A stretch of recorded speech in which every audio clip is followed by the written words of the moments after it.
right?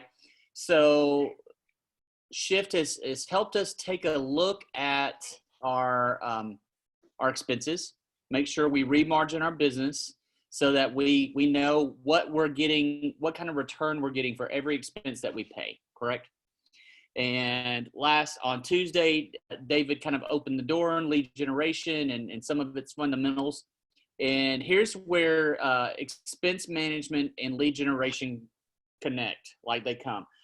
How much money are we paying for leads? And are we getting the return we need? And what are alternative methods to be able to get leads that we need? Does everyone need leads? Oh, yeah. Okay. So as we've seen, and I was telling Jesse last night, I was texting him, this chapter to me seems like the most outdated chapter in the book. And purely because the internet has changed. This book was published in 2010. What was going on in technology in 2020? Where are we now? We're in a way different place. So, though the principles of this chapter are solid and we want to follow through, the actual application and the actual to-do list looks very different, right? So I think what I want to do is just kind of walk through the slideshow, and what Jesse and I are going to do we're going to kind of take some of the ideas that they're bringing here and implement it to today. Does that sound good? We'll put it in today's language. What does it look like within Keller Williams today? And what kind of things do we need to be doing to help you be able to get the leads that you need to get to thrive in this business? So fundamentally, we've always been a prospecting business and a marketing business. Does everyone understand the difference between prospecting and marketing? Look at that. Give me a quick run. What is the difference between prospecting and marketing? Active and passive. Okay, so active prospecting, right? Mm-hmm. Tell me what that looks like. Making your phone calls, sending your text messages, direct contact with people within your sphere. Knocking on doors. Mm-hmm. Could be that. Marketing then would be the passive side. Okay, just casting in net and hoping you're. Give me an example of some marketing that they do. Facebook ads. Okay. Facebook ads are one of them. Landing pages that we have is another. Just things that you set out there and people come to. Yeah, you're drawing them to you versus you going to them. I think about as simple as the bus stops. You got some realtors that are paying for some ads around bus stops and all that kind of stuff. Marketing, which is more expensive, marketing or prospecting? Prospecting is more time expensive and marketing is dollar expensive. Yeah, I was going to go that direction. You jumped ahead of me. Dadgum, Jesse. Yeah, prospecting is more time intensive, right? If you're going to go door knock your 365 doors in your neighborhood, that's going to take you a while. Whereas you could run an ad and it'd only take you 15 minutes, but it's going to cost you. Make sense? Yes, Cindy, and Danae, if you can kind of help monitor the chat, that would be helpful. I agree, Cindy. I think agents tend to fall one or the other, right? They either feel more comfortable with the prospecting side of things, and they enjoy that better, and they don't do much marketing, or the vice versa. They do a lot of marketing, and they're a little skittish about the prospecting side. And so they're only relying on the marketing side to fund their business. So with those kind of principles that we're going to walk through, I'm going to share my screen if that works proper. We'll hopefully get that. So does everyone see a PowerPoint page? It says Internet Lead Capture and Conversion. Yep, good. Thanks, Nicole. Appreciate that thumbs up. All right, so we'll walk through this again. Jesse and I are going to translate this into 2020's KW world. Okay, well, there we go. So here are the main ideas that we're going to try to cover today. Perspective on internet lead capture and conversion. We're gonna see how that happens. We're gonna review that. Um, internet use in real estate. Very interesting in this chapter where it's really it's in the forefront of people using the internet to grow their real estate business. And now, can we even imagine the internet is, indispensable in our real estate business, correct? So Correct. 2010, 10 years is a massive amount of change in technology. All right. And then lastly, we're going to get into the 4 C's where I really want to hone in, because it doesn't matter what technology you use. That's the big piece of the puzzle, right? All right. So here's perspective. Customers are uber connected and informed. Has that gotten more or less since 2010? More, right? Definitely. Absolutely. I'm old. Look, see that gray hair? I'm an old person. But yet I know that if I want to order Chipotle, I pull out my app. It already has my order saved. I just find the nearest one, click, pay for it. I walk in 10 minutes later and it's sitting on a shelf with my name on it. I would never have imagined that just a few years ago. I literally started doing that like 6 months ago. I was like, oh, this is easier than I thought. And same thing, right? Everything. The entire world has changed with technology. So when we talk about internet, social media, mobile apps, do we believe we're getting heavier in that area, or is that stuff going away? Definitely seeing Definitely. more. Yeah, it's getting, Nicole is exactly right. We're becoming more and more dependent. Look at our current situation. Would you have thought that we would be having meetings with so many people all via digital screens? I really thought that. I wouldn't have thought that. So here we go. Perspective on internet lead capture and conversion. So what is a lead? When is a lead a lead? Now this is interesting because we've been teaching our associates, our agents in a different way. So a lead is a hit, an inquiry. For us, it would be a Facebook impression, right? If you run an ad in campaigns, you're going to see 2 different numbers tallied. You're going to see number of impressions, which is kind of number of clicks, and then number of leads, number of people that fill out the data. And we realize that those are 2 very different things. This fundamental thing is, just because people are seeing your ad doesn't mean getting leads. Does that make sense to everyone? We want to capture their data. This is where we're going to hone in, is we've got to be able to capture their data. I love Gary's quote right here. A lead is someone who's able, ready, and willing to do business now. So we have in your command, you'll notice you'll see leads and contacts. Anybody notice that difference when you've been importing people or capturing people? I know, Teresa, you've run an ad. You've got a few leads. When they come into your command, it has a little L next to their name. Okay. Have you discovered what that's about, or asked that question why?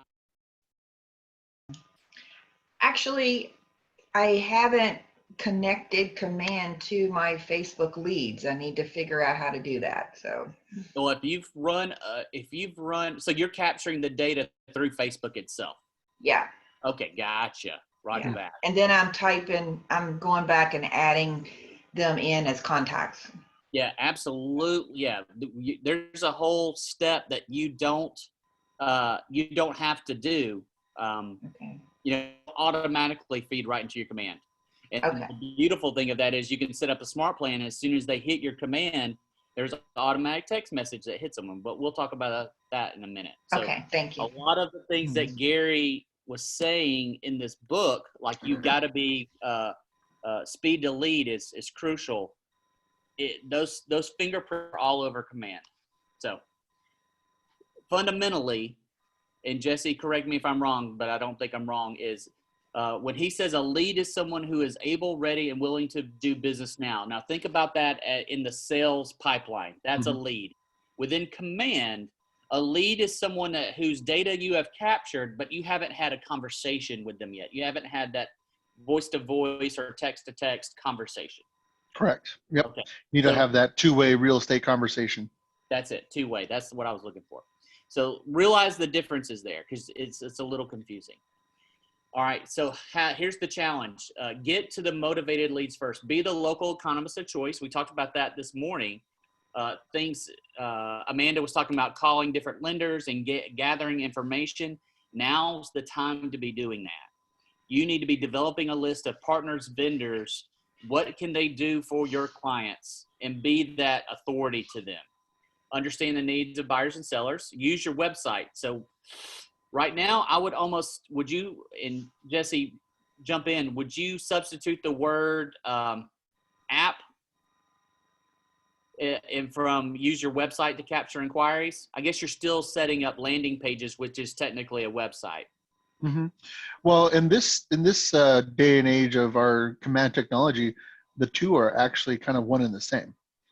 Correct. Mm-hmm.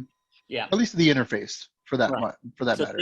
Think about it in 2010 version, which was I had to type in a search engine to go to a website to get information about real estate.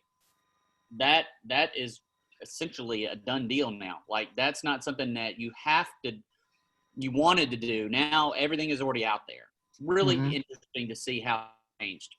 Go ahead. Yeah, literally everything can be done over the internet these days. Yep. Real estate related. It's amazing. Make a great first impression and follow up on every inquiry. That is a huge piece of the puzzle. Where I see a lot of struggle with people that are getting leads in from whatever, if they're coming in from Zillow leads or whatever, it's the follow up where they're dropping the ball. And so we want to make sure that we build in a process that can make 100% sure we're contacting them in a timely manner and that we're setting them up for a follow-up schedule. Because every person that enters their data on whatever it is, they are a lead. They may not be ready to buy right now. They may be, in fact, the book says here that people start looking 18 months out before purchase. So think about it. You got to be able to stay on top of them for 18 months. You got to have systems and models ready to go to keep following up with them for 18 months. Mm-hmm. All right. So this is so interesting. Who uses the internet? 99.9% of people in the world now, right? I love that these numbers. 90% of all home buyers search online. That number is no longer accurate, right? The numbers are every single person before they are looking to buy or sell a home, they're on the internet looking at data about their home. It's become more important, not less important. Truth, a great website may bring a lot of visitors, but it takes more than a great website to get a customer. Does that make sense? Think about it 10 years ago. If you had a nice website that gave good information, people might visit your site, but not necessarily use you as your realtor. So what we've created through Command is really ramping up that potential to get them as a customer, because we're delivering them things that they want and that they need in a almost real-time manner. No more, we'll follow up the next business day, right? It is instantaneously. Literally, you could have an instantaneous return. As soon as someone clicks send on that data, you could have a smart plan, send data right back to them. Great, I'm so glad you're interested in X house. Can I give you a call? Can we get an appointment? But it's automated. Got to continue to move that direction. And that's where I think, and look at this second statement. If you have a system in place to capture buyers and sellers, you have to have a system to convert them. Command is super helpful, right? Absolutely. Like, it's the leading, if you do some research across other CRMs and things, it's a leader. It's gotten a lot of people's attention, getting essentially for free. It's won some awards, which is pretty fantastic.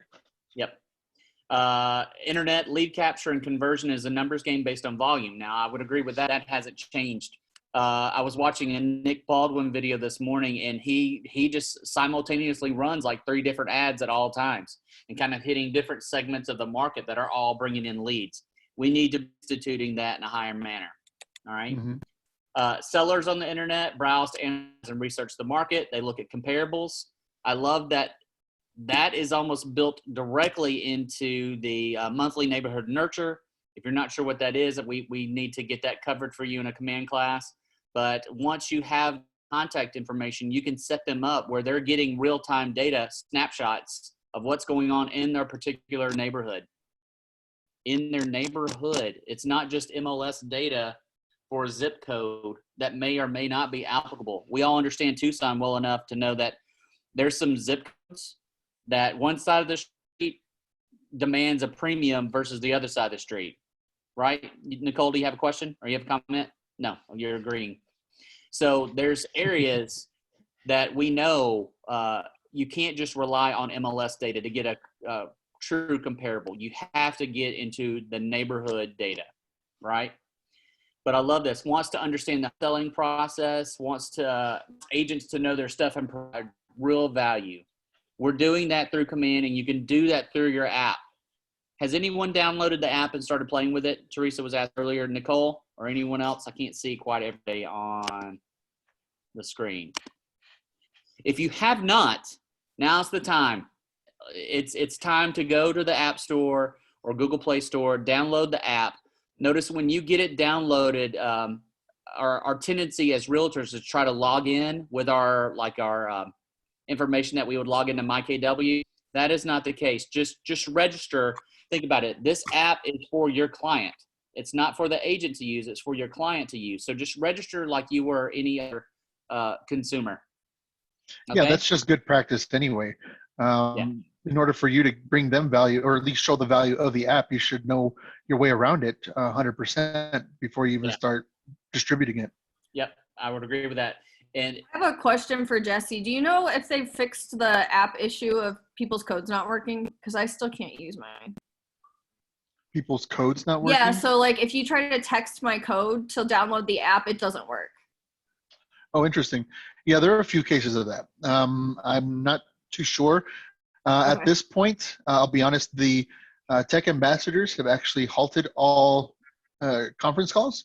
We used to have them weekly, but we've stopped. It's almost been a month now since that stopped. It's because what's happening in the back end is KW's restructuring the technology side and the training side.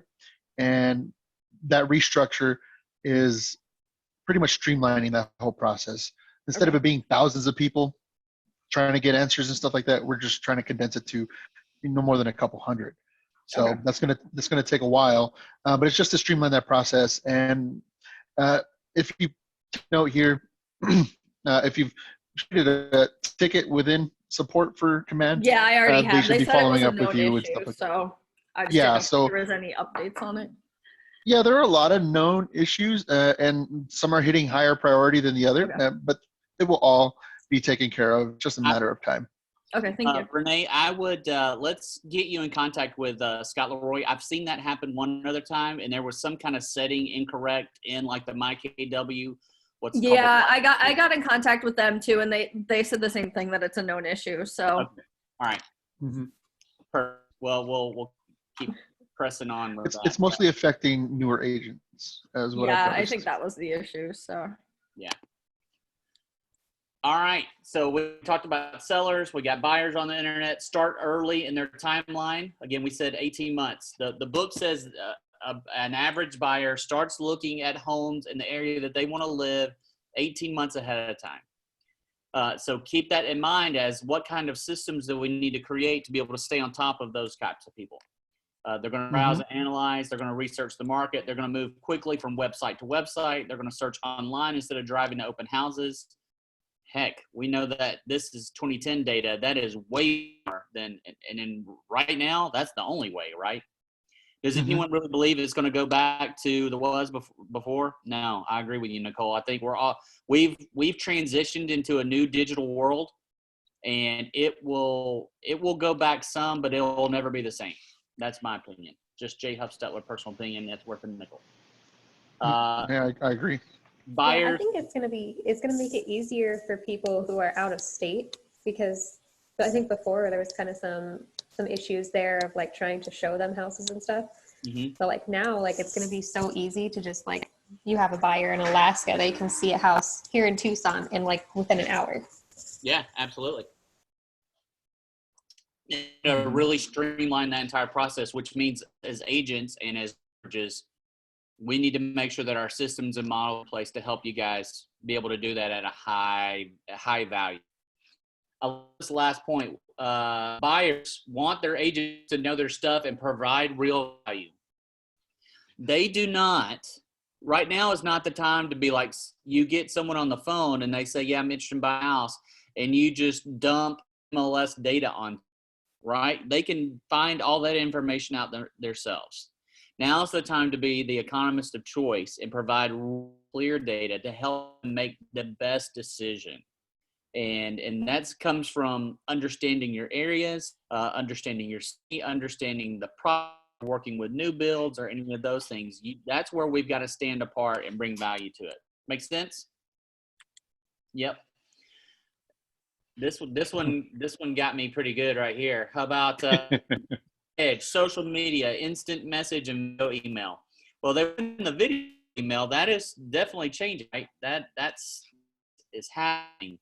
But obviously we've grown a lot from here. So we're going to talk about the tools for websites. So let's think, instead of it being like standalone, you own a domain name website versus using a landing page and your app. Your online hub should be your hub for your business. And one of my great pet peeves is people go and they build a website, static website, and it sits there and it hasn't been updated since 2012. And it's like upcoming events, 2014. You're going to have a website that you're going to own the domain to. You've got to invest. The first thing that's going to turn someone off and say they don't know what they're doing is to see old data, right? Keep it updated, keep it fresh, keep it valuable. You've got these other, the electronic office, the MLS, KWS, which we still use. CMS, I have no idea what that is. And tracking and reporting, we still obviously do in a lot of different ways. Mm-hmm. So here's the 4 C's. I think this is probably the most value piece you're going to get out of this, is to be able to grow your internet lead generation business. You got to capture interested people. And there's a variety of ways to do that, right? We're going to talk about a couple through campaigns here. Campaigns in both in Facebook, Instagram, Twitter. There's a lot of different ways to capture interested people. You got to connect with them on a personal level. So it's not good enough just to grab data, right, and have it into your system. You've got to contact them. You've got to build a relationship. You need to be the realtor they want to use. That's where the human element comes into play, right? And really designate technology at high levels through smart plans. It's still human connection. Third, cultivate the relationship over time. 18 months. You need to be plan on being in contact with them regularly for the long haul. If you can build your system to do that, you're going to take out that wave of people that you meet and you lose track of them by house or else. We don't want that, right? No, we don't want that. And then last, close for the appointment. Now, this is a big deal. All the lead generation part, getting people's data is all fun and games, and it's great to see, like when you run a campaign and you got 3 leads, right? Teresa running a campaign, she's got 3 leads, or Garrett, who was a regional tech ambassador, was telling me about, he was running an ad, $1 a day, Facebook ad for a total of 10. So he invested $10 and he got 18 leads and 1 appointment out of it. But that's it. Leads aren't necessarily one. If you're not getting to the appointment stage, it's not really business, right? You got to the appointment stage. Make sense? Any questions or thoughts about that? Yes, sir, Jason. How long do you consider, like you're saying, a lead, although he posted it and you're saying that some of these take 18 months. So at what point do you consider it not a good return on investment? Well, that's a good question. I don't know if you, let me think of that. When you get the data, right, and then you've made a personal connection. So the second thing, you connected with them. So command lingo, you're taking them from a lead to a contact, right? Because we've had a conversation. Once you've had that conversation, you can put them on a particular smart plan, engage in that. I don't know if there's a return on investment that you're monitoring, because you understand this is a long-term need, right? Yeah, but what I was saying, like you're saying that the person spent the money, $10, and they got 18 leads and 1 appointment. So those leads could actually turn out to appointments later on, couldn't Oh, they? right. Absolutely. And in terms of dollar per value, I mean, if you're running those ads and you're getting leads for $1 a piece, and you end up getting them under contract, at 250,000, so you have $7,500 in commission coming your way, your return on investment is massive in that case. If it's just $1, so understand that. I mean, the system's designed for you to be extremely profitable in your business. And lead capture and lead generation is one of those ways that this does that. One of the numbers that they use in the shift book, and I'm looking for it right now, is, if I remember correctly, it takes 700 leads to result in 1 appointment in the lead generation world, in the internet lead generation world. That was their kind of standard they saw. Now, they said that might be able to be changed depending on your website, depending on the value that you're bringing to the client when they logged onto your website. But now things are different. So I agree with Jesse. I think you through and go, okay, should I spend $50 a month, do multiple campaigns and see what in return did I get? How many appointments did I get? How many closings came from such appointments?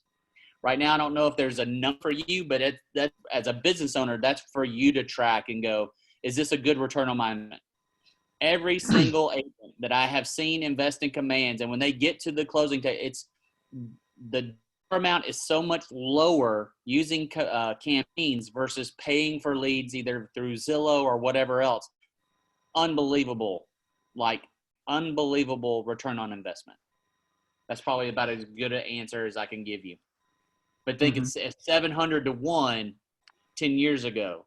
If we air it for $10 and we don't even know what that cost to maintain your website for 700 leads, that's a big deal. But that also go ahead. Yeah, and consider how many people were actually using the internet for this purpose anyway back then. 10 years ago, there weren't very many people jumping online looking for real estate. Nowadays, it's the vast majority. We're looking closer to, as close to 100% as we can imagine at this point. So does it really take the 700 anymore? Not necessarily, I don't believe. I mean, especially with all the outlets that we have currently, not just our website, but we have the social media aspect of everything. So that's whatever platform you're deciding to work with, whether that's YouTube, Facebook, Twitter, Instagram, you name it, you can utilize each one of those platforms to lead generate for yourself. So many more outlets, many more options for people, not just your website. The website, as is designed in command, is meant to be very simple. It's meant to be just the search bar so people can get right into the nitty gritty of the search process for real estate. I mean, it's tremendous how much technology has changed. It's exactly what was written in the book 10 years ago, which was people want to get to your site and they want to search for homes. Period. All this extra stuff that you've seen other agents' websites with, down the left-hand side of the page, all these different things to click and blah, and that is not what people want. Here's the number. I found it. For every 700 visitors you drive to your site should be able to capture approximately 20 seller and 20 buyer registrations. That should yield an average of 1 buyer appointment and 1 seller appointment. So that was the metrics back in 20. Okay. All right. Lastly, close for the appointment. If you're not getting the appointment, we've got a whole different issue, right? We got to get to the appointment stage. Here's the funnel. So you've got capture, connect, cultivate, and convert them. I love agents' time spent with consumers at various stages. Agents' ability to leverage automation at various stages. Right now, there's the highest amount of automation that you could ever. Let me walk that back a little bit. There have been CRMs that you could set automation with, but they are extremely, like to the tune of thousands of dollars a month. Now you have the access to do as much automation as you want for all the various stages of these people, whether they're in the capture stage or you're trying to connect to them or you're cultivating a long-term relationship at an incredible amount of cost. All right, make sense? Mm-hmm. Make offer for response. Now, think about this in 2010. You had to entice people, give their data to you to be able to, be able to get their information and follow up with them, right? So you had all kinds of this, hey, I'll give you a free CMA, or I'll give you the top 10 tips not to do before selling your house, or what that was. And there are agents that are still using this today, and they are very successful. In fact, Sean Edgar in our office, she has her own book. I've got it on my desk. She wrote a book about, things you can do to get your house ready for sale. And she offered it to people if she got their. So I don't count this as like it doesn't apply, but we need to be thinking most people are they more cautious with their data or less cautious? They're more cautious. I would think. Mm-hmm. What do you Yeah, guys? especially Renee? with identity theft. Yeah, definitely more. So, everybody has that email address that you use to sign up for stuff that you never check, right? Oh, I got an email address. Well, I don't want to be spam, so I'm going to throw it to this Gmail account that I'll never look at. We have that, right? So think about on your side of things. If you're just getting that kind of data, is it worth anything?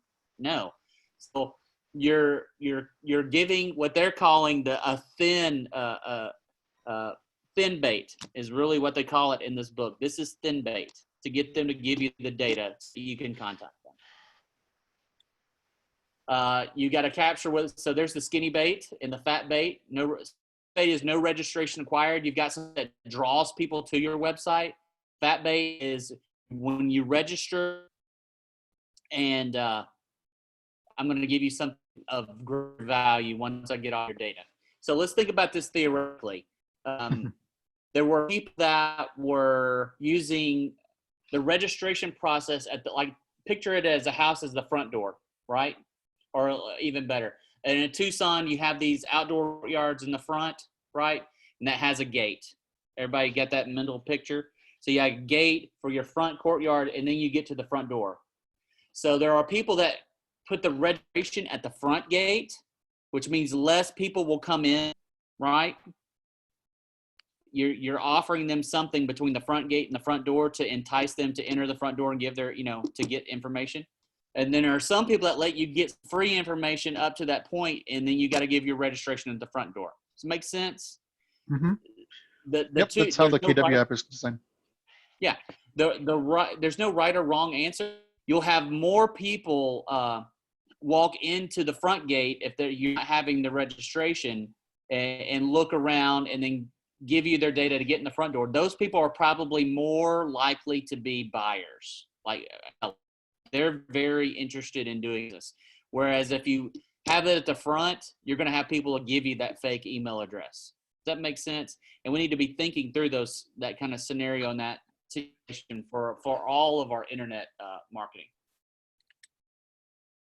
You have registration forms, very interesting. So they had to tell people in 2010, hey, the minimum you want is your name and email. Optional was phone, location, buyer, and seller. So interesting because 2 years ago they stood up at Family Reunion and said, hey, we've opened up command. What we realized is none of you guys have their physical address. Like most of the contacts that had been command had no address. And that's probably the reason why we were only getting their name and email because we were just emailing them updates and for stuff for free. Now I would say the minimum amount of information that you need to get, the name, email, phone, and their physical address. Get those 4 things and you're going to be well ahead. You can do a lot of stuff with that information. Make sense? Yep. Mm-hmm. How are you going to notify them that you've captured? You're going to call them? You're going to text them? And how is this going to happen I think this is where it's driving is how are you going to be notified? So if someone run a campaign and we get a lead that's from a Facebook ad, how are we notified? Right now I'm going to my Facebook ad and looking to see if I have any leads. So I'm just doing that about 3 times a day. Okay. And what I'm doing then, I take the information, I'm getting the name, the email, and the phone number. Yep. Okay, that's good. I email them, letting them know that I appreciate them clicking to learn more information about virtual real estate. And I also wrote like a little section of what it is. What is virtual real estate? So I'm letting them know what it is through an email because they gave me their information they want to know. Then I said, and I'll follow up with you with a phone call, maybe, a little bit later today, let you process this. So Perfect. then I go back about an hour later, give them a little time, and I try to call them. I would be very interested to see when you're starting to see a lot of the automation and you hear about speed to lead. So the missing piece of the puzzle that I would say in your situation is if you're running the ad through command and had your business Facebook page tied to it, whenever a lead came in, it would notify you through Kelly on your phone instantaneously. Okay, And then that would be great. Yeah. you could set up, and that way, as soon as it's in, you could either make the text, call, or email. And then, but even more so, you could set up a smart plan when this happens, send this text, and it'll take their name and say, "Hey, thanks for reaching out to my page. I'd love to schedule a time to talk to you about more about your when's available." And you can build an automatic AI interaction when you go to a website and the chat bot pops up. Everybody had that experience? Yeah. The little chat bot pops up. They're like, okay. And they engage you. That's not a real person sitting there. That's AI just engaging you into getting more information so they can get you to a human being that can help your decision. Jason, you got a question? Yeah, is there a way on that automated system that you're talking about to possibly have a delay?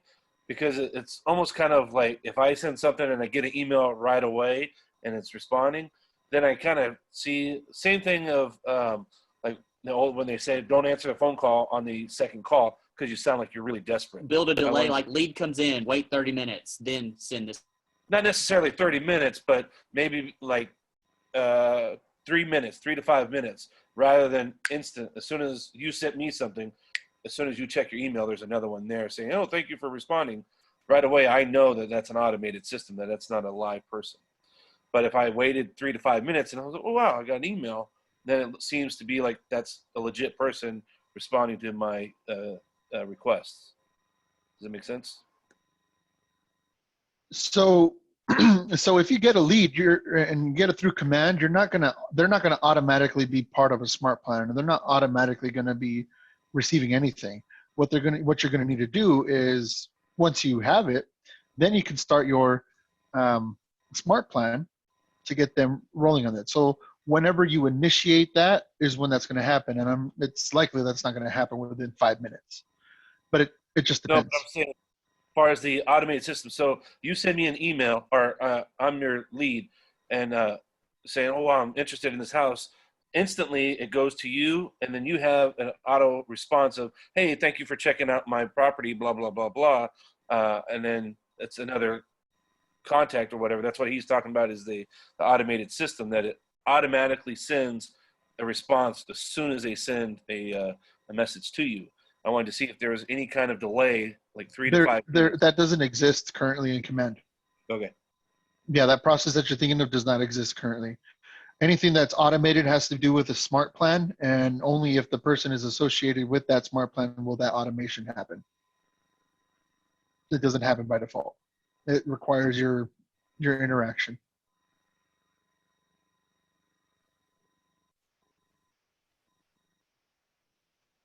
Looks like we lost Jay, maybe. Yeah, I Yes. think we lost him. That's what I'm saying here too. Well, he's there. I see his picture. Just Okay. not him. Jesse, so you have a command class today at 1? Yes, I have it every Great. Thursday at 1 p.m. great. I need help. Today help. specifically, I'm going to be covering opportunities, and basically it's stemming from what we're doing here and how we qualify and cultivate our leads. Okay. So yeah, that's what we'll be covering today, and how it interacts with the report section and also the goal section of Okay, great. command. Okay, so sorry guys. Apparently my internet crashed in a hurry. So putting a lot of pressure on the interwebs right now.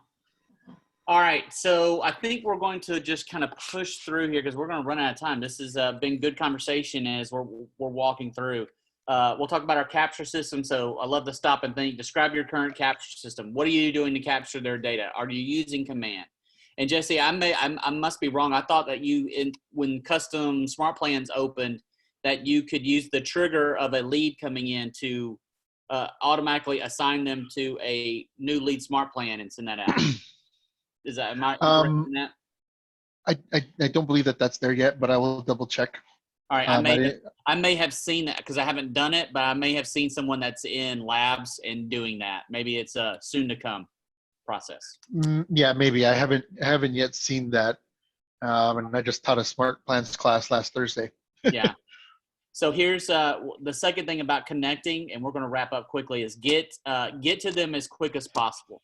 So I hear you, Jason. You're saying give it a little weight. So you're you're making it seem different, like an actual human being got the lead and then called or texted them instead of it being like a bot that has gotten your data and is chatting you up. Although I would say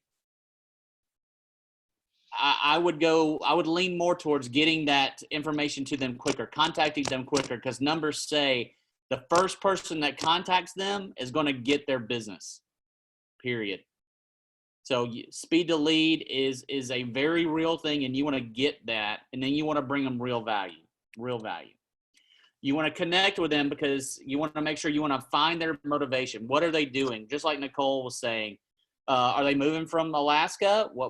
Did they lose their job, or are they furloughed? What happened? This is an opportunity to really build that relationship and make sure that you've got that understanding.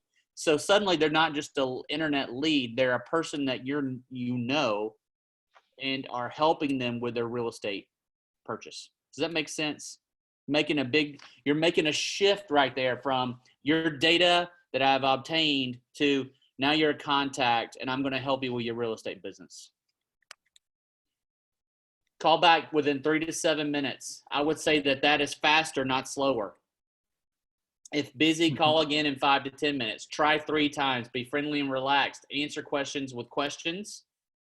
And then close for the appointment. Always try to get to them. And even now, if it's hey, can we do a Zoom appointment so I can better understand your needs and make sure that I can take care of you in the best way possible. And then the outcome, I'm going to scroll this here and make sure that we're not missing anything that we need to get to at the end here. Here we go. Let's just jump to this slide because we're going to run out of time. Bottom line, understand the needs of buyers and sellers and make offers that generate immediate response. Now, Teresa, I don't know what your ad was. My suggestion to you guys, it is a perfect time right now to be running an ad about Keller Mortgage. Hey, because people that are buying and the lending world is a little bit topsy-turvy, hey, are you interested in a mortgage that, a no-cost mortgage or no origination fee, no lending fee, $1,000 cash back at Club Mortgage? And see the people that'll go click and they'll give their data to get into that. I've got some screenshots that I can share you, some PDFs of some pics. If I were in production, that's the ad I would be running. Jesse, would you agree? Mm-hmm. Yep, I agree. My ad was on virtual real estate. Yeah, and I think that's the market of the moment, right? Mm-hmm. Still, I mean, you can always list a home now. Caveat, for you to be able to run a campaign, it either needs to be your listing or you need to get the permission of the listing agent and the seller to run a campaign ad for a listing that's not yours. I'm not getting in trouble with Lisa today. No, I was just talking about the process of what Right. a virtual real estate is. I would agree. wasn't showing pictures. It was just what the process is, how it protects the buyer and the seller and everyone else involved. Yeah. I think that's a good ad. Obviously, you've gotten some returns. So I think that's a good ad because people are worried. They need to buy a home, but they're also worried. Like my mom is in Alabama. She's going to sell her home, and she was supposed to put it on the market April 1st, and we're delaying because she's in her late 60s and she doesn't want people tromping around the house. And I'm like, you don't have to sell it. Let's just wait. So, Did you say you had scripts for that, Jay? For Keller Mortgage? I have, I've got some. We'll get some out to you guys. Okay. There's some thank scripts and there's some like PDFs, some pictures of things that you could promote with your client. Thank Yeah. you. Perfect. KellerMortgage.com, I believe, is another place you can go and sign up. You can do it from your app, but you can't get in because of your issue. So sorry, Renee. Yeah, they have advertising templates and everything on their website that you can download. Yeah. This is really important. A lead is someone who's ready, willing, and able to buy or sell real estate now. And I love that you're supposed to be focused. When a shift comes, you're going to have a lot of people wanting to talk about real estate, but they're not in a position to buy or sell real estate. And you've got to be able to quickly discern who are those people and spend the majority of your time with the people that are ready to buy and sell now. That may seem a little harsh as a people-y person who I just want to talk to everyone, but it is for your benefit. Maintain that relationship. Don't be discourteous or any of that stuff, but understand that you got to spend the majority of your time with people that are wanting to buy and sell now, right? And then using automated systems to capture. You want to capture inquiries and allow your agents to focus more on time cultivating and converting their internet leads. We can absolutely do that. And that's what Jesse is going to be showing you guys some today. I would also suggest there's some guys that I say watch their videos. There's 3 now. Nick Baldwin. So write these names down. And you can go to YouTube and check out their videos. In fact, I was just watching one from Nick today. Although if you're one of those praying kind of people, pray for Nick. His wife has coronavirus and his younger son. So they're walking through some house. So Nick Baldwin, Jay Cermak, that's Cermak, who's out of South Florida, does a great job. And then also check out Scott Leroy.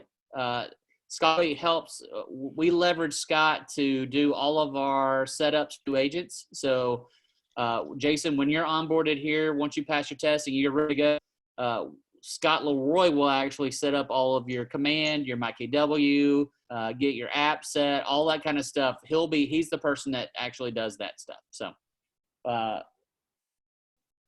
check out those 3 people. You can check them out on YouTube and watch their videos and pause them. Like, go step by step. They all do a great job of showing the screen, telling you what to do. I would love to hear some stories that come out of this talk and go, hey, I ran an ad, I got 5 leads, 10 leads, 20 leads, whatever it is, and I got 2 appointments out of it, and one of them is under contract. That's what we need to see. It's been interesting to watch. I think we have a lot of agents on the sidelines kind of going, I'm not sure what to do. Well, you got to delve in, follow Jesse's trainings, and then jump in and get some training on your own, but you just got to go and do it. Now's the time to spend that $1 a day on a Facebook ad. It's going to bring about business. All right, Jay, what was the second person's first name? Cermak was the last name? My name, Jay. Oh, it was. Oh, okay. Yep. That's why I like him so much. He's a snazzy dresser from like South Florida, and then Scott Leroy. All of those guys do a great job. Incredible job. And you can find more if you go. I'm sure you can find on YouTube, command campaign videos, and you'll see some different trainings. Matt Miller, is that Jesse? Is that the guy that does the 66-day challenge? Yeah, I believe it is. Yeah, I think it's definitely something Miller. He does a great job because he puts you on the 66-day, and he kind of starts you at the beginning, and you do incremental steps to learn how to do all these things with command. All right, last few minutes. Do we have any questions? Can we answer anything for you guys? You got Jesse on the hotline.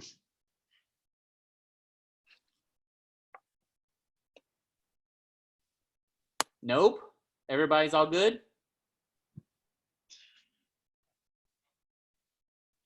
Cool. Well, at 1 p.m. begins my Command Like a Boss class. And just to repeat what the topic is, we're going to be covering opportunities and how to enter in the data correctly so that your goals and your reports match to what you're doing in the business. Awesome. All right, guys. Y'all Back have a those great numbers. afternoon. I appreciate you jumping in, and you have a wonderful holiday this weekend, okay? I'll see you You guys too. later. You too, Jay. Thank you. Thanks, Jay.